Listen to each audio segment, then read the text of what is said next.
For the morning rush, APD is continuing their investigation into a shooting that disrupted a baseball tournament.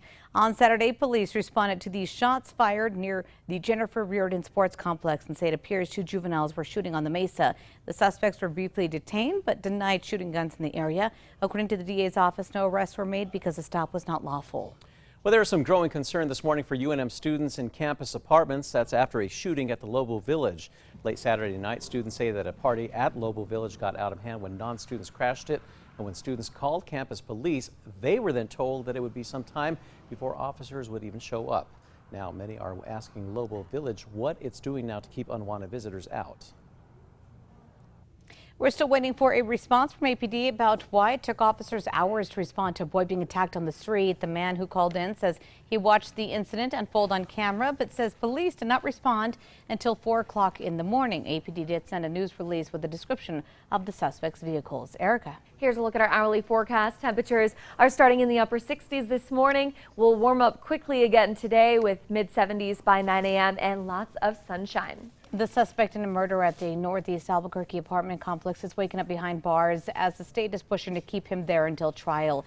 APD says a tip from the public helped them track down Christopher Wade. Investigators say on Thursday Wade shot Dustin Banto. Following an argument, he's facing first-degree murder charges in the case. A Florida man is now pleading guilty to a deadly crash on I-40 near Tijeras. Britt Nelson told investigators that he has psychiatric problems and was off his meds when he was swerving on the freeway at more than 100 miles per hour back in October, killing Patrick Mullane. Under his plea deal, he faces no more than 4 years in prison. Dominic Thomas is pleading guilty to federal arson charges for starting fires in the Petroglyph National Monument. He admitted to intentionally lighting vegetation on fire with a lighter back in September. As part of the plea deal, federal prosecutors recommend that Thomas be released with time served since he accepted responsibility. The black fire in the Gila continues to grow this morning as the containment percentage hovers in the mid-40s.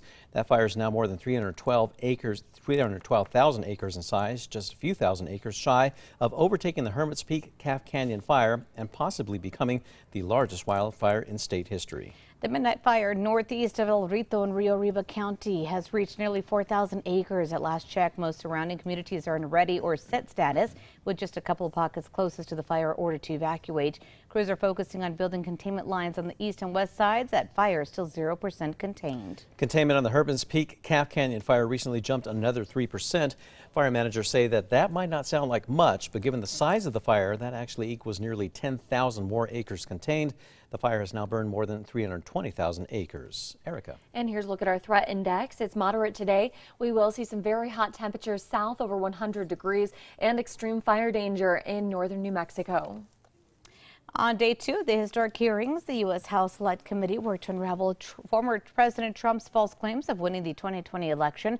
The committee also raised questions about hundreds of millions of dollars that Team Trump solicited online after his election defeat. The committee expected to hold at least 5 more hearings, the next one set for tomorrow morning. Well, happening tonight at 7 at the Westgate Community Center, you could have the chance to weigh in on 24 miles of new trails on Albuquerque's west side. The West Mesa Trails Plan would link established open spaces for more opportunities for people to hike, bike, and even ride horses. That's while conserving more natural space on the West Mesa. Los Alamos National Laboratory is celebrating 50 years of its world-famous linear particle accelerator. Scientists use the accelerator to study the interactions of atoms as well as to look inside archaeological artifacts. The lab says scientists from all over the world seek out chances to use the half-mile-long accelerator. Erica. All right, here's a check on the morning drive. The maps are looking mostly clear. Minor slowdowns east on I-40 right around the Big I. And you're taking a live look over the Big I. Everything seems to be moving right along.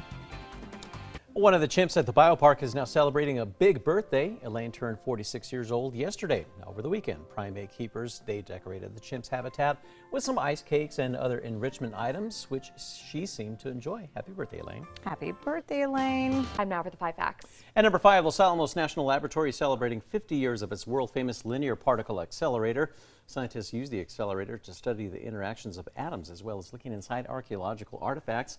It also has applications in the field of medicine, which have the potential to be some major game changers. The lab says that scientists from all over the world seek out the chance to use the half-mile-long accelerator that propels particles as fast as 84% the speed of light. Number 4, the Midnight Fire has reached nearly 4,000 acres in size 4 days after it sparked northeast of El Rito in Rio Arriba County. At last check, most surrounding communities are in the ready or set status, with just a couple of pockets closest to the blaze ordered to evacuate.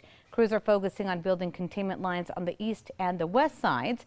The fire is still 0% contained. And at number 3, we are going to see more hot temperatures today, making it back into the upper 80s and 90s in northern New Mexico, 94 in Albuquerque, and mostly 100s for the far south and east side of the state. Number 2, now we're still waiting for a response from APD about why it took officers hours to respond to a boy being attacked on the street. David Davison says that he got the alert on his surveillance camera video showing what appears to be a 10-year-old boy pleading with the suspects to leave him alone near Cutler in Washington. Davison says he called police around 11 p.m. on Sunday night. Police, he says, did not respond until 4 o'clock in the morning. APD did send a news release with a description of the 2 vehicles the suspects were in, a red or orange hatchback or smaller SUV, and a 90s model black BMW. And at number 1 this morning, Albuquerque police are continuing their investigation into a shooting that disrupted a baseball tournament on Saturday at the Jennifer Reardon Sports Complex on the west side. Gunshots suddenly rang out from the Mesa. Now, APD responded and say that it appears the 2 juveniles were shooting on the Mesa. The suspects were briefly detained but denied shooting guns in the area. During a safety sweep of the vehicle, officers saw 2 handguns in the glove box. The DA's office says that no arrests were made because the stop was not lawful.